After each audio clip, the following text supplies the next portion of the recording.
Ladies and gentlemen, welcome to the Conferences of Portugal Makes Sense. This panel will address the topic, Technological Frontiers in Renewables. Portugal went from having a chronic deficit in conventional energy sources into becoming a leader in renewable energy production. Portugal sets new limits for the combination of abundant green energy sources and thriving tech innovation and scale-up. At a time when Europe struggles to find new reliable energy sources and fight climate change, Portugal is the optimal location, not only to harness renewables, but also to develop and scale up the technologies that will make them dominant in Europe's new balance. To further deepen this subject, let's hear João Galambes, the Secretary of State for Environment and Energy, opening remark on the topic.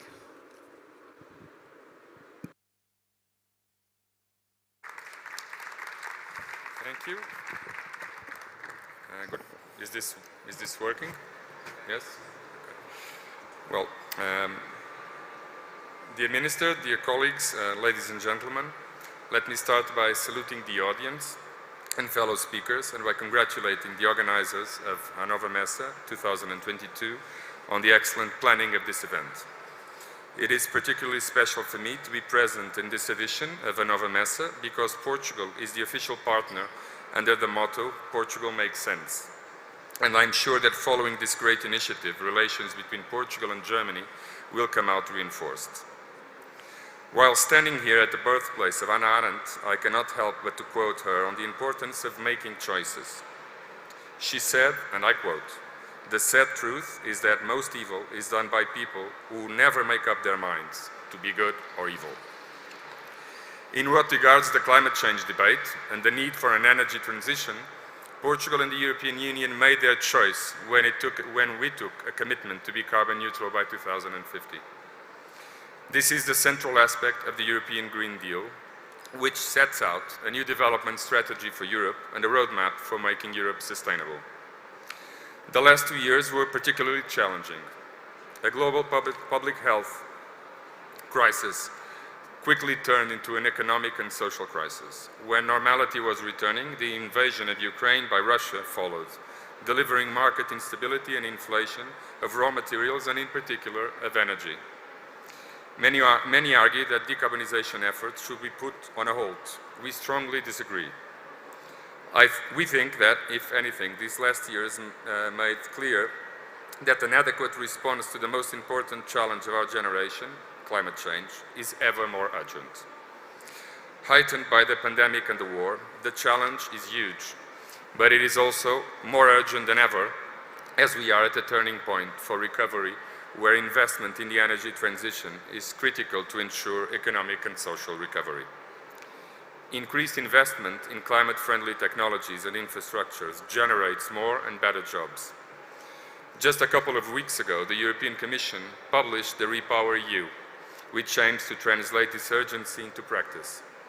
A plan with a wide range of measures to end Russia's dependence on fossil fuels and tackle the climate crisis.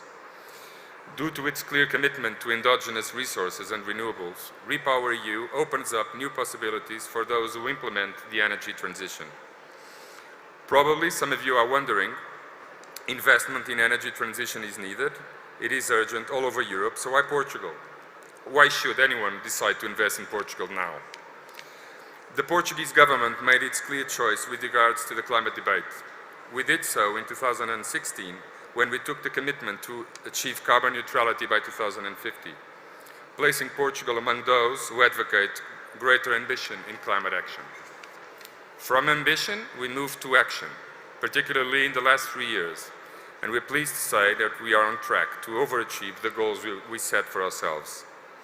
We are translating our ambition into practice by delivering regulatory measures which facilitate the development of new energy markets and new energy clusters, such as green hydrogen, where Portugal offers competitive advantages, and through the development of plans and strategies, we aim to boost the transition to a carbon-neutral economy.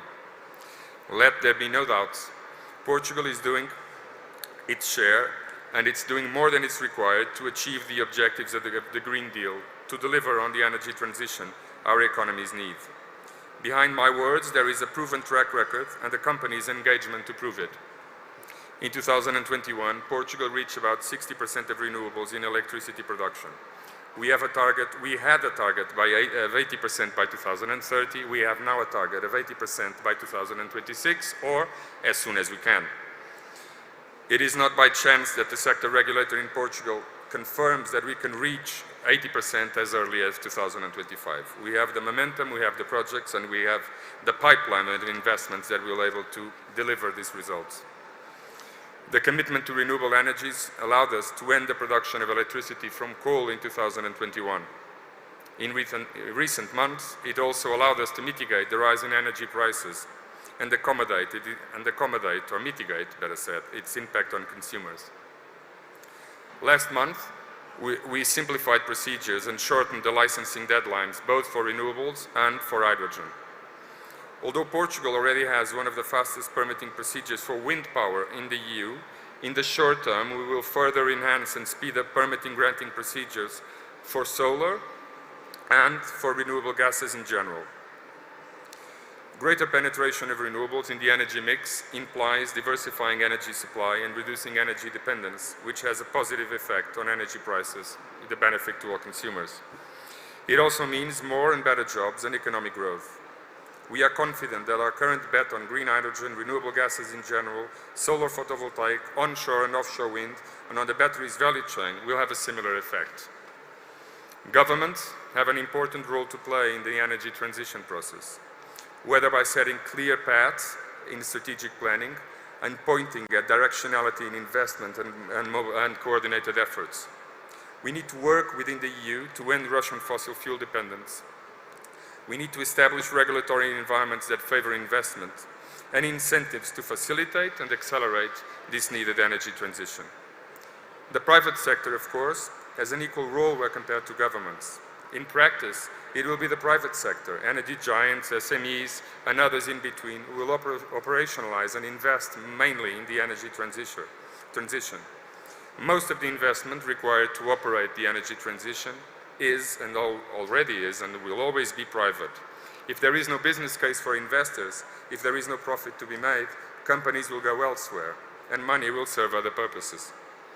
We have the qualified resources and the endogenous renewable resources, but the great news, and we believe that this is the novelty in this new stage in Portugal, is that we also have the technology, the innovation, and the engineering to lead in partnership and collaboration this transformation.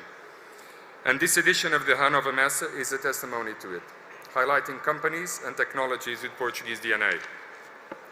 The Portuguese government fully understands this and takes on its responsibility to facilitate conditions for companies involved in the energy transition process. Beyond the regulatory environment and the business ecosystem, there are, of course, endogenous resources. Portugal has particularly favorable natural conditions for the development and installation of renewable energy capacity for the production of electricity, namely hydro, wind, and solar. Portugal also has lithium reserves, which are essential raw materials for batteries, another important factor in the transition to climate neutrality. Renewable potential in Portugal is yet to be fully exploited.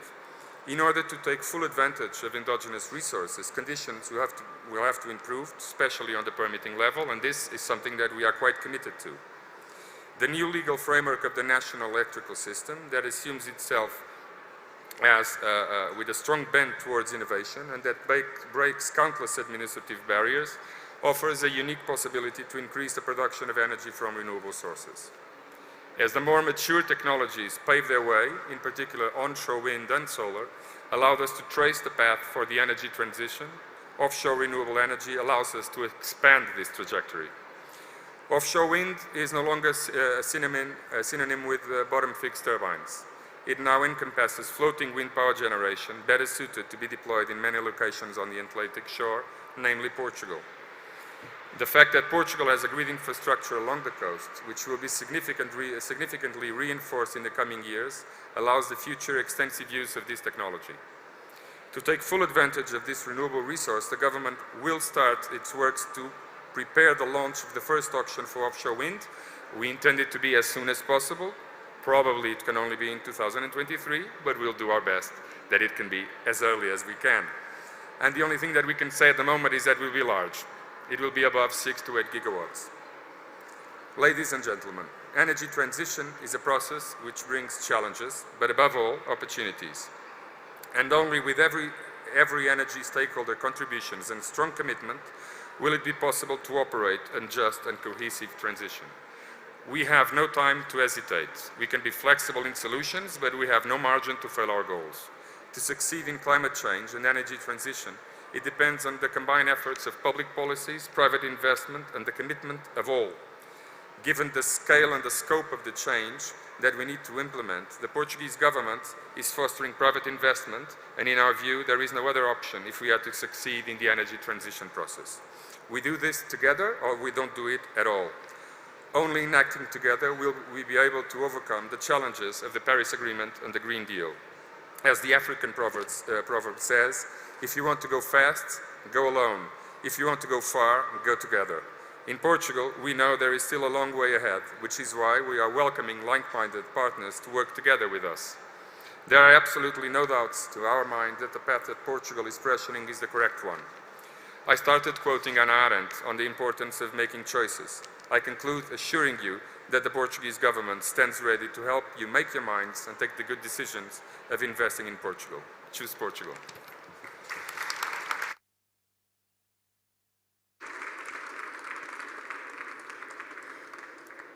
Portugal provides Europe with the low-risk and green-based energy supply chain based on wind, sea, solar, lithium, and hydrogen.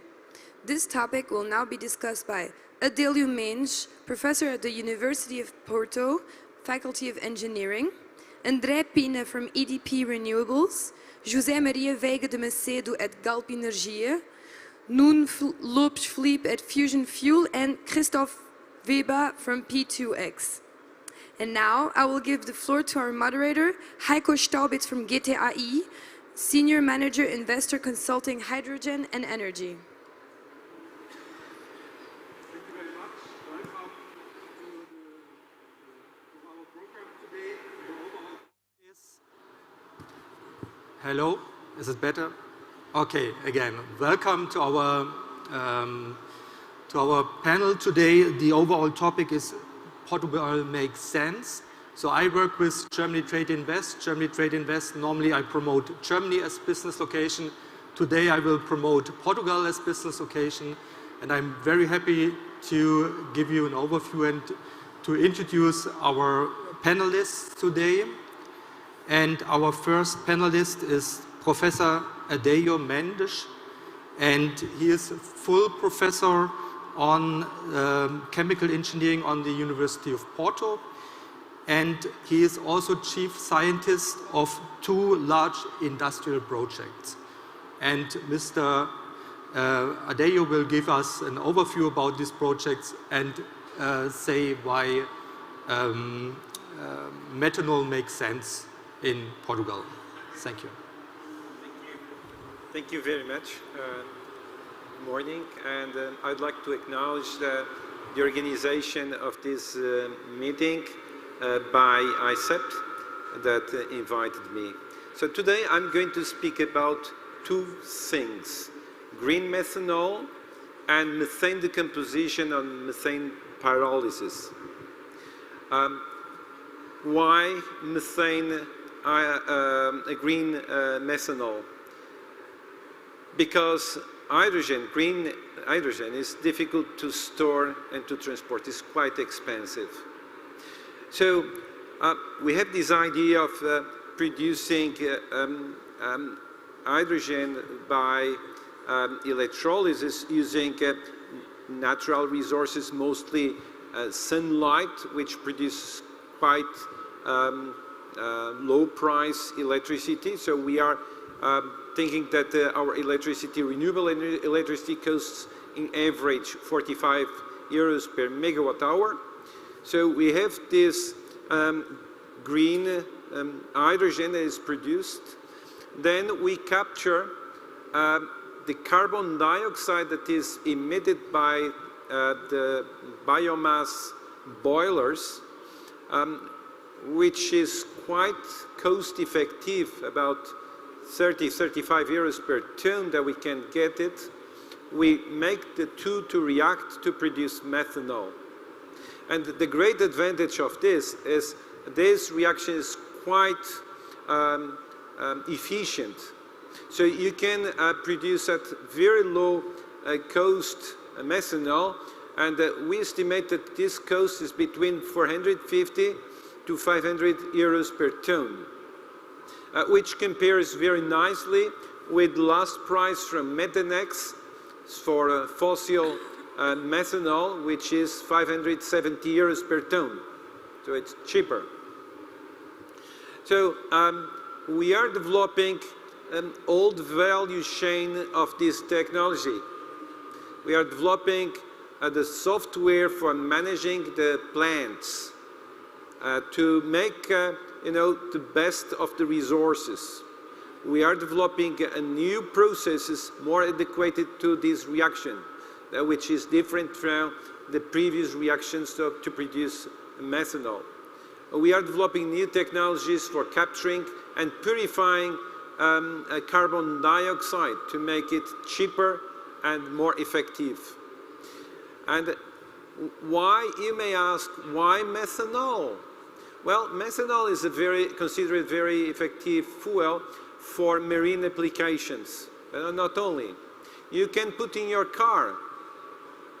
If you put in your car 85% of methanol and 15% of gasoline, it works and produces mostly no NOx, so very low amount of NOx and particles. And if you spill methanol in the ground, it's no problem because half of microorganisms can process it and transform in biomass if you want. And if you drop in the ocean, it's the same thing. So environmentally it's very friendly, this fuel, and can be used. But not only. The easy way to produce jet fuel using methanol route is not Fischer-Tropsch. Fischer-Tropsch is more expensive. But you can go beyond. You can produce dimethyl out of methanol. Dimethyl is very effective to blend with natural gas because you can blend it from 0 to 100. But you can ask, well, but what's the price of this?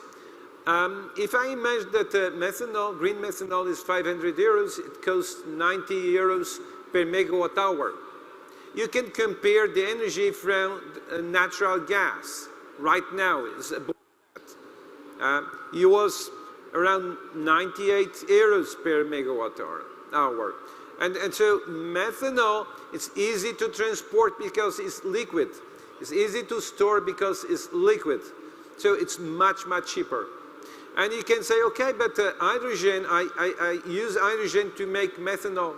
Well, beyond a diameter of 100 kilometers, it's cheaper to have methanol as a source of energy than the hydrogen used to produce this methanol, because transporting and storing is expensive.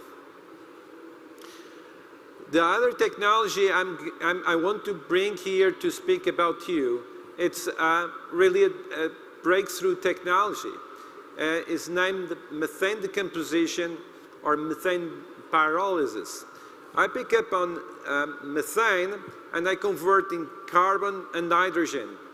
I can do this at temperatures as low as 500 degrees, not as high as 1400 degrees. There was other companies putting or willing to put in the market. So it's very effective, very high energy density. We're speaking about 10 kilowatt of power per liter of the reactor to produce this hydrogen and carbon.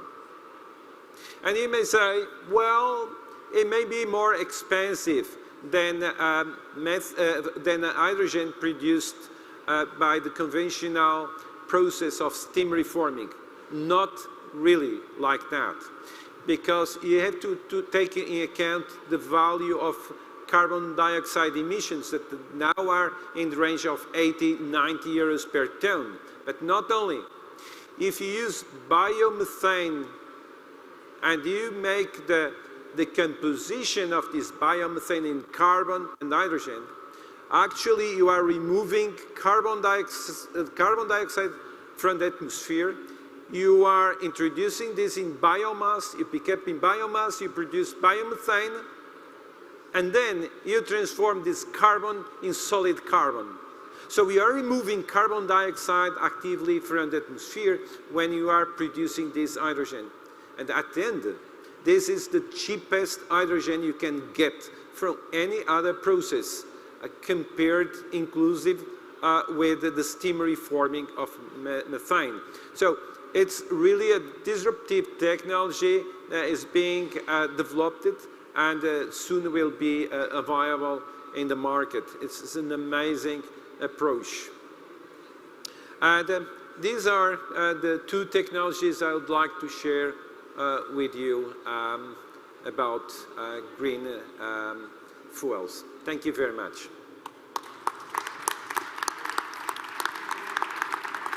Yeah. Thank you very much, Professor Mensch. And now we heard about how to produce methanol out of hydrogen. Our next topic, our next speaker is André Pina. He is from the company EDP Renewables, and he is the H2 strategy and organization is his position in the company. And his topic for today, it's about renewable hydrogen to support a just transition. So the stage is yours. Thank you. So good morning, everyone. Pleasure to be here speaking to you all about the role hydrogen can play in supporting a just transition. For those of you that are not aware, EDP is an integrated utility. We operate in the power sector, and we are very much committed with the development of renewable energies. Already today, most of our business comes from the development of renewables, hydro, wind, and solar. We have made strong commitments for this decade to stop our coal operations by 2025, and also to phase out from our natural gas operations by no later than 2030. This means that in 2030, we will be producing renewable electricity solely from renewable energy. But we recognize that we need to do more and go further to support the decarbonization of our economy. And knowing that electricity can't reach all energy uses, we have identified hydrogen and its derivatives as energy vectors that need to be promoted and developed to support the full decarbonization. And so internally we have established a dedicated hydrogen business unit to look into this topic, leveraging on our strong renewables business. I would like to first start by saying why Portugal not just makes sense, but makes the most sense for renewable hydrogen. When you see the conditions that we have in the country, I would like to point out 4 key factors. One, that has already been mentioned, we have amazing renewable resources, right? We have very competitive at producing renewable electricity from wind and solar. We have already a strong asset base on hydro to smooth out the production. And we are confident that we can increase our competitiveness. We have infrastructure. We have a lot of assets, as I just mentioned, that we will be phasing out our operations, thermal assets, that can be repurposed at a lower cost to produce renewable hydrogen. They have electrical infrastructure, they have water infrastructure, they have land available, and generally they are well positioned close to industrial clusters and also close to deep water ports that would help the export of any product that is produced. We have, as also has already been mentioned, very strong and concrete plans and policies that will help the uptake of renewable hydrogen. We've seen Portugal has been leading this role. We have very strong and favorable policies to promote the uptake in projects, and we are now seeing the fruits of that work that has been made by the government, with several projects expected to come online in the coming years. We also have a lot of knowledge and technology. We have a very strong generation, or a very knowledgeable generation that has been built over the decades that now has the perfect skills to develop and implement these projects. What we might not have in spades, but it's actually an opportunity, is still the off-taking. But this is where the part of the strategy comes in, right? We're not just doing hydrogen because we expect it to be strong for decarbonization. It's also expected to be good business for the country. Leveraging on all of this, we expect to bring additional business to the country where we can start creating options to not just export energy products, but also to export other products that can be located in Portugal and spring out from there, easing the transport needs, which, as you all know, is something that is still to be addressed in terms of pure hydrogen. So, at EDP, what are we doing? As I mentioned, we've created this dedicated hydrogen business unit, and we are now developing several different types of projects across the world. We're starting in Portugal, of course, that's where we have a lot of our strengths, but we are already trying to find opportunities to export all the knowledge that we are creating. We have established a target of having 1.5 gigawatts of electrolysis capacity deployed by 2030 around the world. We are developing, in terms of projects, we are developing 4 different types, as I was mentioning. We have large-scale projects, 100 megawatt plus projects that we are studying in our thermal assets through the repurposing of all the assets that we have there, and also the reskilling of the workers that we have there. We need to keep in mind that in order to install the technology, we do need labor. We need skilled labor, actually, and we have those already in our company that have a lot of experience in developing thermal power plants. They won't be doing that anymore, but they for sure have an opportunity to develop renewable hydrogen projects. And so we are reskilling them to do this type of work. Our goal with these projects is to demonstrate the competitiveness of large-scale hydrogen production and also the faster-to-market approach by reusing existing infrastructure. We're also looking at our renewable assets, both the existing ones and the ones that we are going to build in this decade. We also expect to have significant synergies that can be explored with these assets, not just in terms of sharing development costs, sharing existing infrastructure, but also reducing the need for the use of the power grid, right? So we're looking into that, and we expect this to help address some of the issues that we are starting to see in renewable deployment, particularly, for example, congestions in the power grid, but also low remuneration in some markets where we are present. We understand that creating a hydrogen economy means that we cannot focus only on hydrogen production, right? We need to create all the skills to use the hydrogen as well. And so we are developing smaller scale projects, working very closely with industrial and mobility off-takers, developing smaller projects in their facilities to enable them to learn what it is and what it takes to have hydrogen on their operations. This has a lot of implications. It's not just a matter of seeing how their operations can consume hydrogen, what their existing equipment can take of hydrogen, but also knowing how they need to handle hydrogen, right? So what it takes in terms of security, what type of skills do they need to have also in their workforce and so on. And so we are developing several small-scale projects with this type of consumers. Of course, we're also doing the smaller, faster-to-market R&D type of projects. We actually have already 2 projects that are being built as we speak. So it's not just PowerPoint that we're talking about concrete projects that are on the ground, and we expect the first renewable hydrogen production to occur within the EDP group in Brazil still this year, within EDP group in Portugal very early next year, also in one of our thermal assets. Okay, so we understand that these type of projects are crucial to build up all the knowledge of what it takes to really implement a project and put it on the ground. So this is something that we are already building and which we are focusing very strongly now. But our flagship project is clearly the one that we are developing in Sines. So Sines is located around 2 hours south of Lisbon, and there we had a coal power plant that has now stopped operating. Okay? But what we're trying to develop there is a renewable hydrogen hub by developing all the infrastructures with a 100 megawatt project.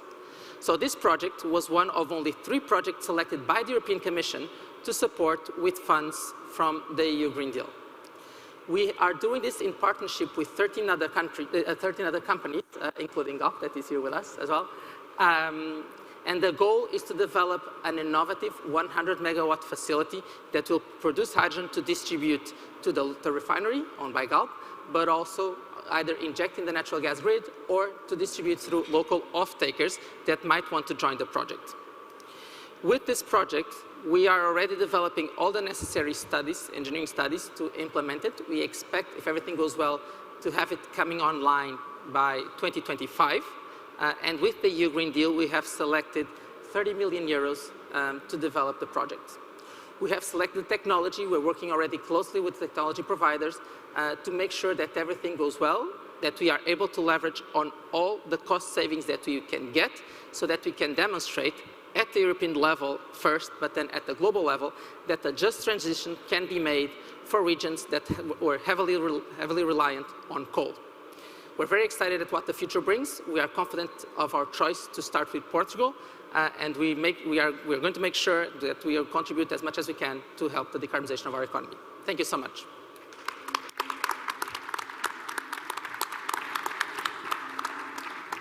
Yeah. Thank you very much, André. So we heard again about hydrogen, about the opportunities for hydrogen, and now we come to our next speaker. Our next speaker is José María Vaigade Macedo. Yes. I hope I did it well.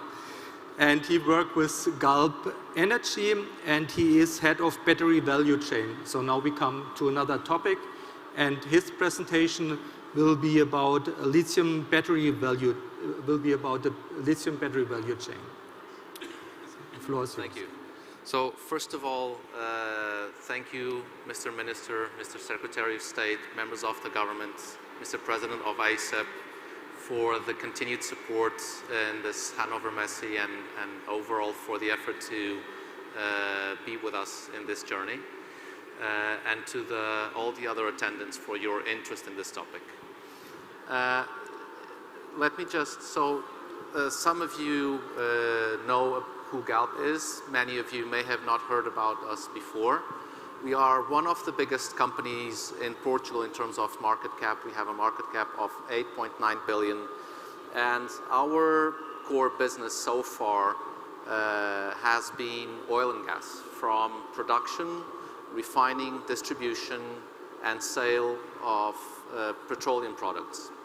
But our company has defined that we don't want just to survive the energy transition. We want to thrive through the energy transition.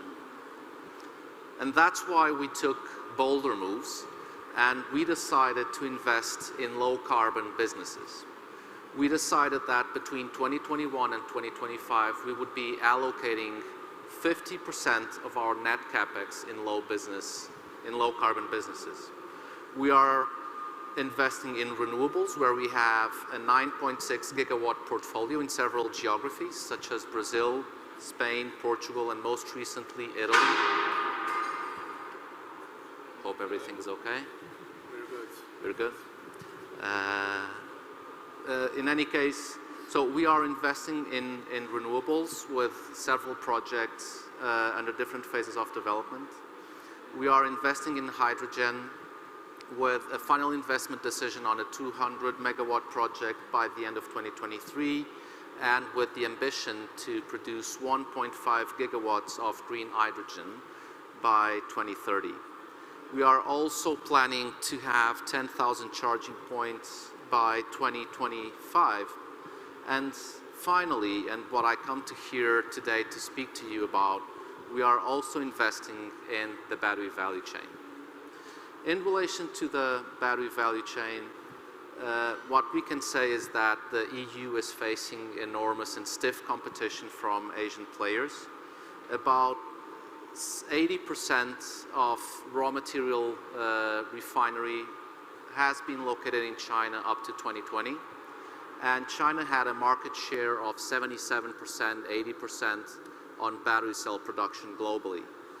But EU is acting, notably following the events of COVID-19 and the Ukraine war. It's understood that, not sure if this is working. Can you hear me okay? Yeah. Okay.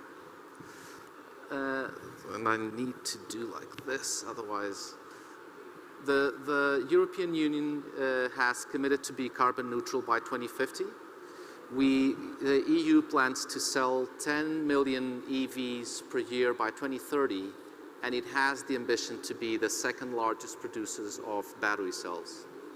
But we believe that, and most developments of the battery value chain have been happening in Central Europe, but we believe that Portugal has the right ingredients to be a reference in the battery value chain. Portugal has excellent infrastructures.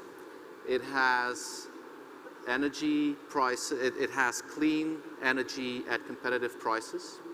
And it also has the raw material that can allow the development of this battery value chain, not to mention the highly qualified people, highly talented people at competitive costs.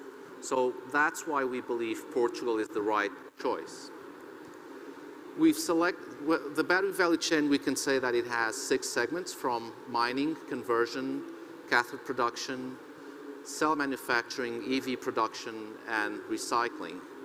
Galp has decided, due to its profile of being a company experienced in large industrial projects and with capabilities in engineering and chemistry, has decided to invest in the lithium conversion facility.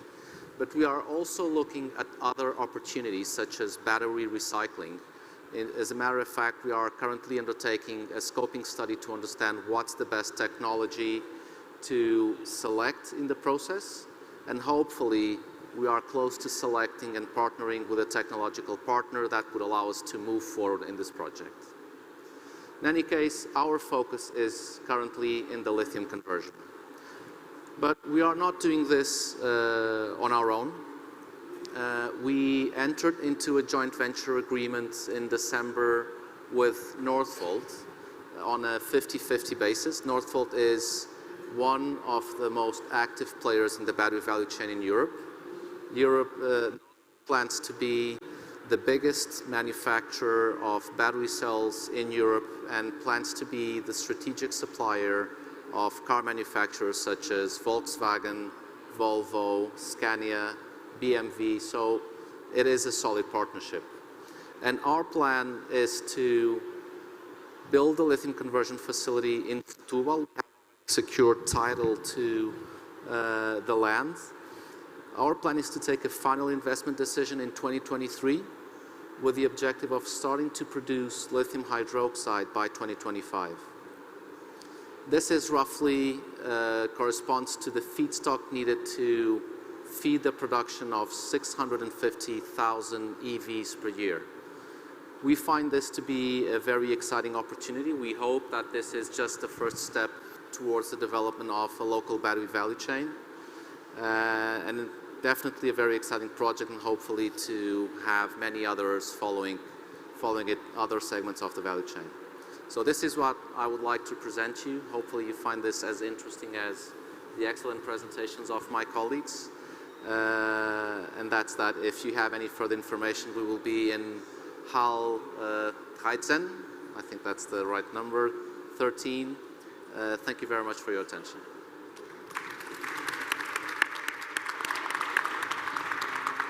Yeah, thank you very much, Jose. And now I come to our next speaker and next topic. Our next speaker name is Nuno Lopes Philip, and he is working with fusion fuel, and he is there. The position is business development director, and he has a very nice title of his presentation. It's Endless Energy and Unlimited Future. So I'm curious to learn more about that. So let me do this in a different way. Let me stand up. It's easier to use the visual aids. So good morning to all, dear Minister, dear Secretary of State, dear audience and dear panelists. So it's a pleasure to be here to present fusion fuel and our innovative and disruptive technology. But before going to the technology, let me tell you a little bit about the story of fusion fuel.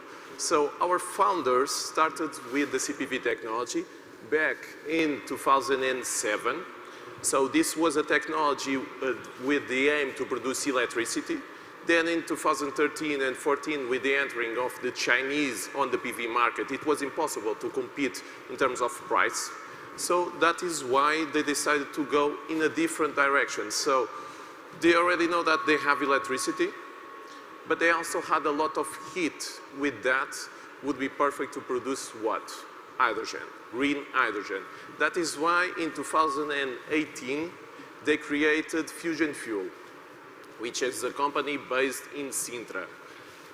In 2020, we did a merger with a company that was already listed in the Nasdaq Stock Exchange, and with that we became a public company. And with the money that we were able to raise, what we did was to do several things. First, to build a pilot plant that is already producing green hydrogen in Évora, and this is one of the first installations in Portugal to produce green hydrogen, and you could see it there.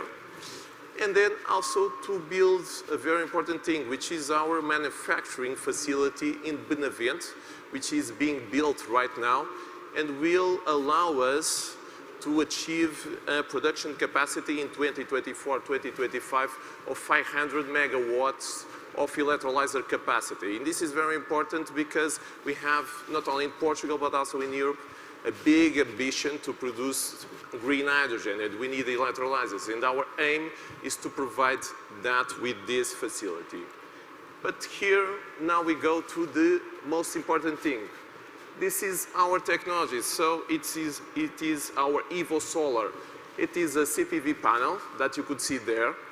The new version has 144 CPV modules, and it is a 2-axis tracker that tracks the sun throughout the day. And with that, we have a solution, that is perfect for decentralized applications. It is modular, so we could increase, a producer or a developer could increase its production to be aligned with the consumption. So the consumption is increasing, and with that we just add more and more Evo Solars. With that we are able to be aligned with the needed consumption. A tracker like this in a country like Portugal with very good solar radiation is able to produce just during the day 1 ton of green hydrogen per year. This is high efficiency because we have a micro electrolyzer concept where we put the electrolyzer near the source of electricity and heat.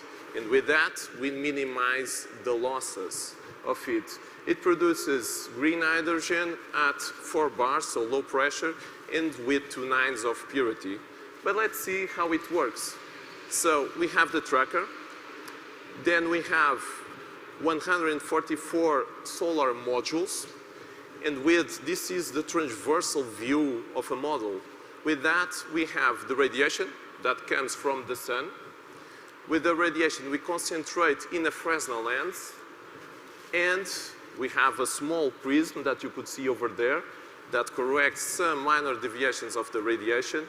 And with that, with a 3-junction cell, we produce electricity and also heat. So 40% of electricity and 60% of heat. With this heat, what we do, and you could see here with the zoom that we did on this part of the module, we warm the water, because we need water between 70 degrees and 80 degrees to do the electrolysis process more efficiently.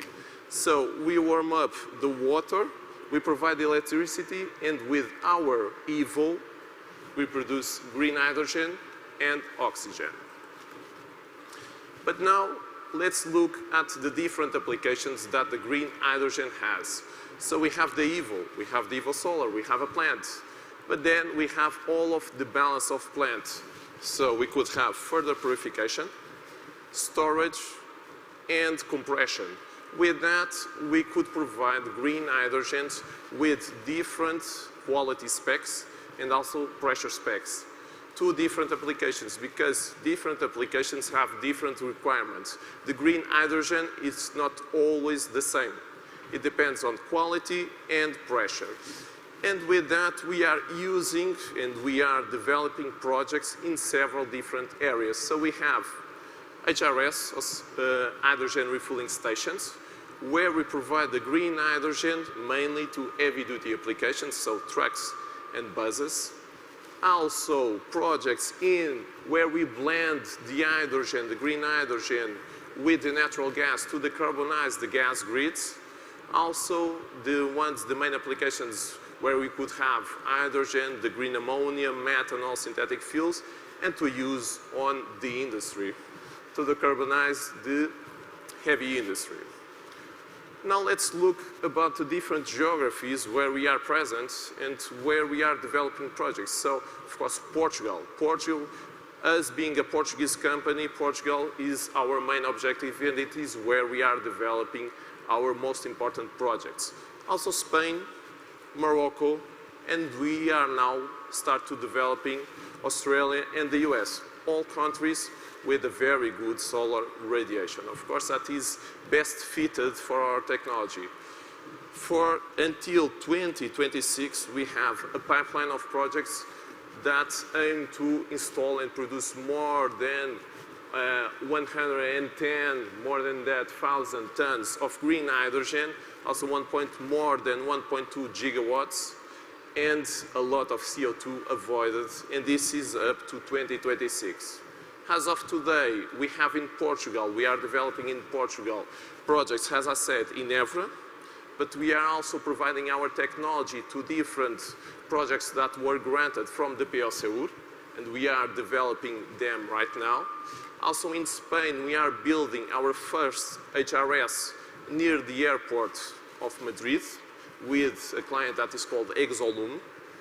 And these are the projects for the short term. For the long term, we are developing projects in ammonia, in methanol, and all of that to contribute to a greener future and a greener economy. So fusion fuel makes sense, our technology makes sense, and fusion fuel in Portugal makes a lot of sense.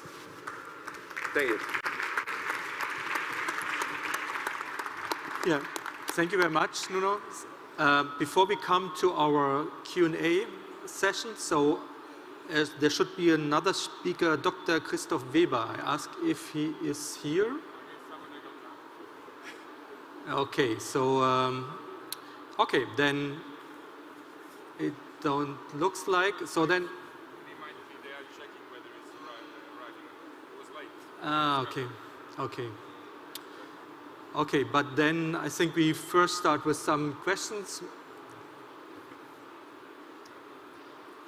Go for the questions, maybe. Yeah, yeah. Okay, then I will start with a question to you, Nuno, because you just had your presentation. And my question is, who are the main off-takers for hydrogen from your perspective? The main off-takers. So I already showed there some of the possible off-takers. We need to understand, as of today, where we use hydrogen, and the hydrogen that we use is mostly gray hydrogen, so produced from SMR, C-methane reforming process. So the main consumers of hydrogen, so in 2020 we had around 90 million tons of hydrogen consumed.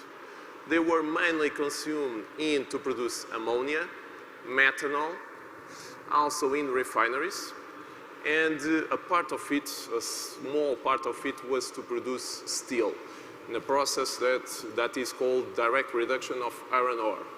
So these are some of takers where we could, and makes a lot of sense, to replace the gray hydrogen to green hydrogen. But also we could use the green hydrogen in different applications. We are doing it in Spain, for example, to use in heavy-duty mobility. So that is a very good solution to replace what? The diesel. So, and also was also mentioned by Professor Adele, we could also use the hydrogen in new applications. We could also decarbonize the industry, and we could, not only the industry that uses the hydrogen as a feedstock, but the industry that uses natural gas. And the hydrogen, the green hydrogen, would be a good solution, maybe not such for the short term, but more for the long term, a replacer of the natural gas. So we have a lot of applications, and the potential of the green hydrogen is growing and will grow a lot. Okay. And maybe another question to you. So what is your most ambitious project in Portugal? Maybe you can in Portugal, our most ambitious project is a project that we applied for the IPCEI program. So it's a project in Sines that we are developing and has a target to achieve in 2026, 2027, around 600 megawatts.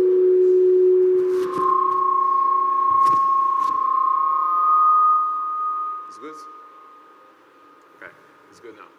So around 600 megawatts of electrolyzer capacity. And this is a project that we are developing. We want to contribute to the establishment of the Sines Green Hydrogen Valley. And this has a very important aim and impact that we want to cause not only at the region of Sines with the carbonization of industry and mobility, but also to inject part of the hydrogen into the natural gas grid, so causing a national and also exportation of hydrogen through the blend of natural gas to Spain. But this project has also an exportation component to the north of Europe, so to Netherlands and Germany, where we could use the green hydrogen, transform it to ammonia, and export it to the north of Europe. So it's a very complete project with a lot of potential, and we are there with also other players to create this green hydrogen economy in the region, and yeah, we are working every day for it. Okay, thank you. So, there's a question from the audience. Maybe.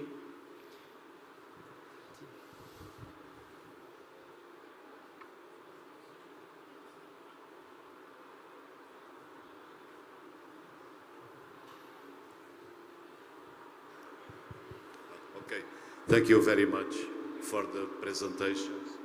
Just a question for Professor Adélio Gomes. I found very interesting your technology for the thermal decomposition of methane. I was aware that the Karlsruhe Institute has a project on high temperature decomposition of the methane, but it seems that your technology is with lower temperatures. And with that, you are able to provide solid carbon.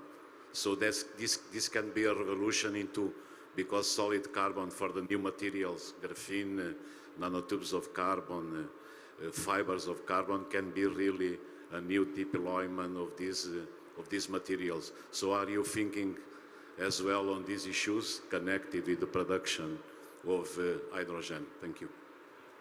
Thank you for the question. First of all, and just to add one thing that I forgot before, the projects on methanol are being supported by the Portuguese program of PRR. Okay, concerning the methane decomposition, actually we are producing carbon which is mostly amorphous. So it's not for producing, graphitized materials. But they can be used actually for the civil industry, and we are already studying this. Our process, so the BASF is one of the companies competing in this market with a reactor that runs at 1,400 degrees C. Our process is completely different. It's catalytic, low temperature, so 500. And the trick here for those of you that know about is the catalyst runs for 40 hours and then deactivates. What we are doing is we regenerate it. How we do that, we feed back hydrogen, and hydrogen reacts with carbon on the surface of the catalyst, produce methane, and making the flakes of carbon falling out. And this is the way we continue to operate all the time during many hours. So this is different from other projects because it's low temperature, it's very energy density, and so you can go on board or stationary. So it's good for both applications. Obviously not for small cars, but for big vehicles it's possible to have methane on board and locally produce hydrogen and run on hydrogen. So it's something different that is being developed. Thank you. Okay, thank you. If there's other questions, please feel free to raise your hand and okay. Thank you. Thank you very much. My name is André Langwas. I'm a French-German lawyer, and I'm in renewable energy and was as well a lobbyist for solar industry. First, my compliments go to your State Secretary. Excellent talk. I wish you could send it to some of your colleagues in Europe because they can learn a lot. Just before this part of the conference, I had a chat with your minister, and the question was about how much Portugal is interested in recreating or creating a renewable energy industry.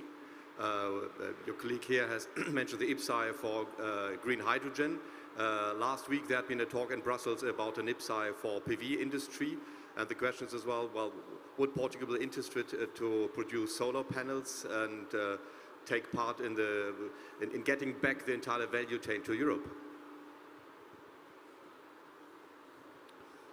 Can anyone answer? Okay.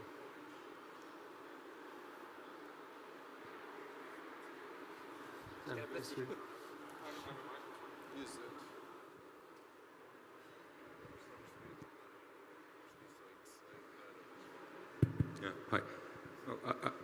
I don't know if I understood your question correctly, but if I didn't, I'll invent part of your question.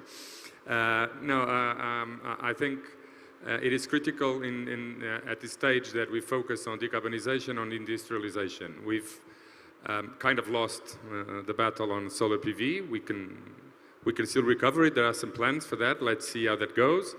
But one thing is for sure, which is in this area of renewable gases and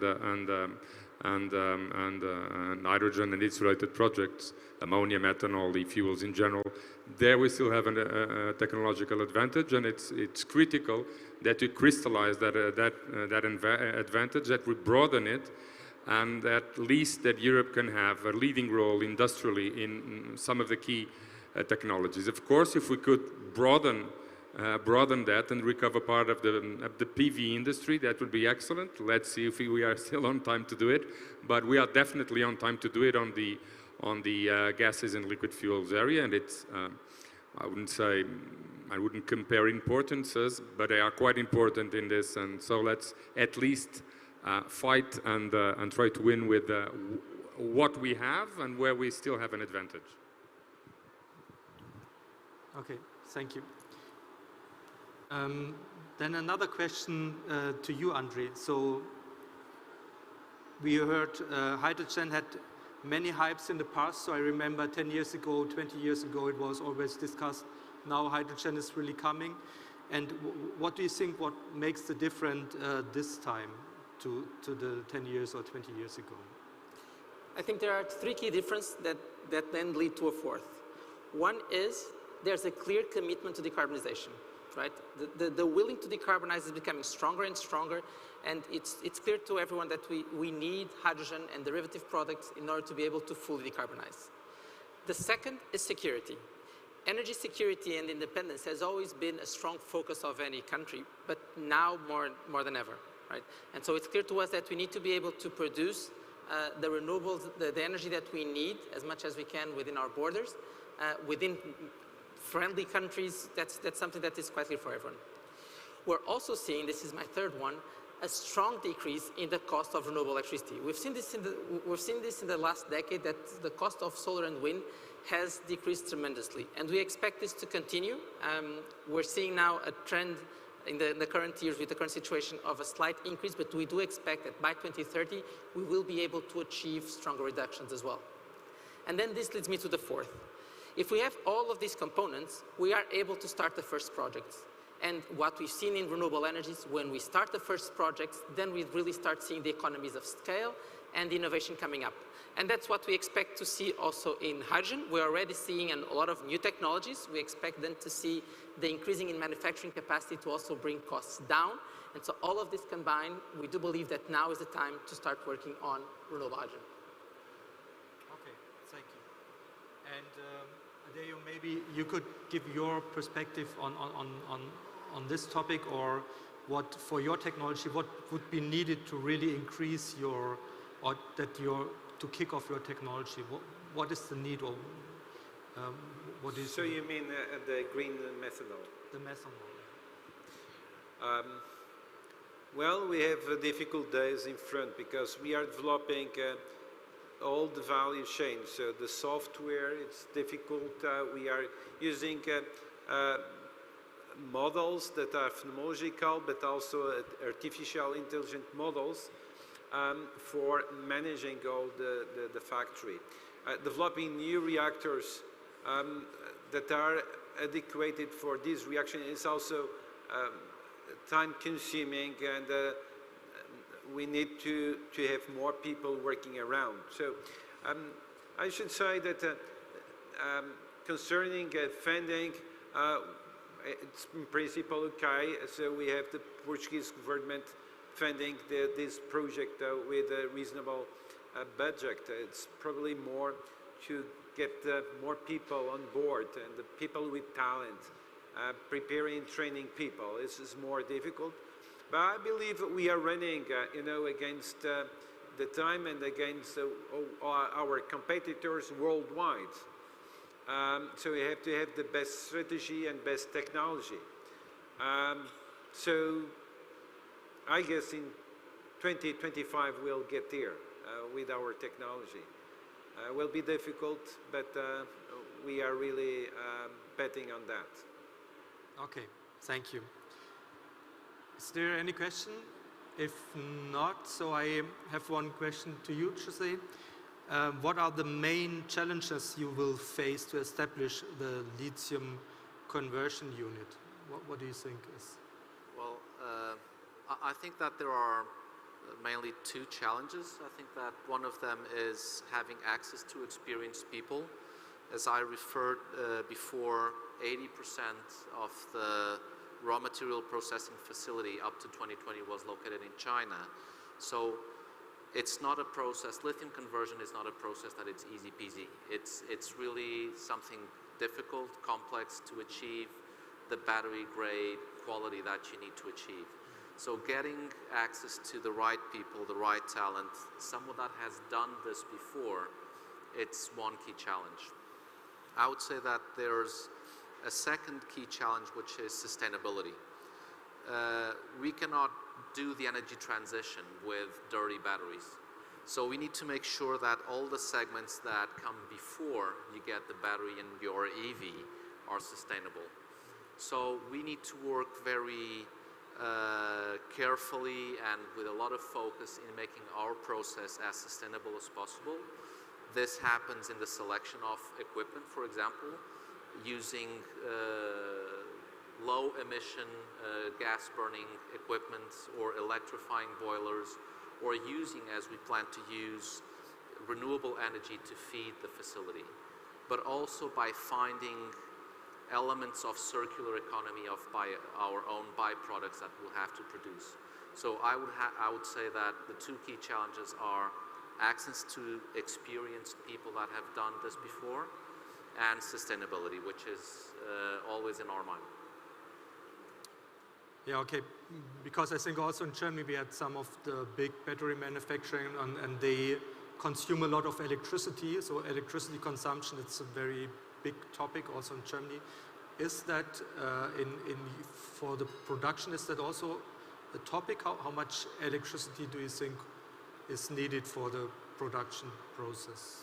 For the lithium conversion facility, the production of the consumption of power is not the most significant consumption of energy. Okay. It's still significant, so we will be using gas, we will be using renewable power to feed the facility, but it will be using natural gas to burn, to calcine spodumene concentrate from its alpha status to beta status to make it chemically active. But that being said, we are also considering for subsequent phases the potential use of calcination through hydrogen. But it is clear, Heiko, in relation to one point, which is car manufacturers will establish ESG criteria, sustainability criteria, and if you don't meet those standards, you're in a very difficult position in the market, for sure. Yeah, thank you. So is there any question from the audience? I would like to say something. Okay.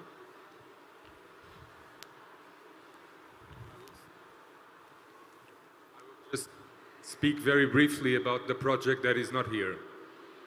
It is a German-Portuguese consortium.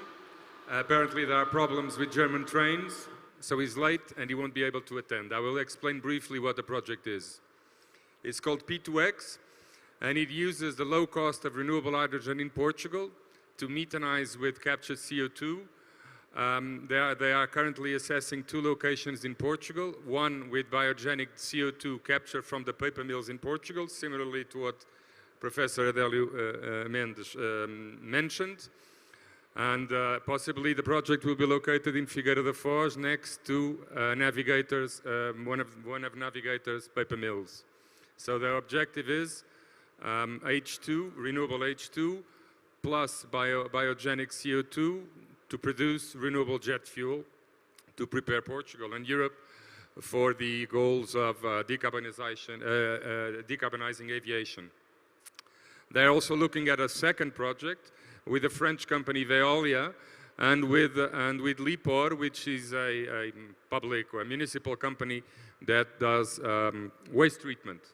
So they're evaluating the CO2 content of that particular factory and contemplating the possibility of a second unit to produce renewable jet fuel, now not with CO2 coming out of the paper mills, but CO2 coming out of waste management municipal companies. I'm talking about this because it's a novelty. I was the Secretary of State for Energy. Now I also have waste and water. So I'm doubly interested in this project. I was before because I was in charge of energy. Now I'm also because it provides a solution to waste management.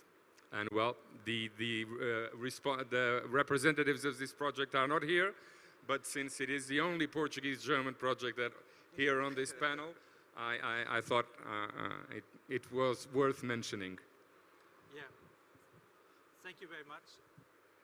Thank you very much. I think that's because the topic is today Portugal makes sense. So if there are companies interested in expanding, German companies expanding to Portugal, so please contact the organizer here. And I think there are many opportunities in Portugal, and so we work as Germany Trade Invest. We support also German companies if they want to invest in other countries, so that's the trade part of our company. And also if there are companies from international companies which want to expand to Germany, so you are also welcome to join us. And yeah, so thank you for being here today. And so I think we want to close. And if there's any question afterwards, please feel free to contact the speakers. So thank you very much.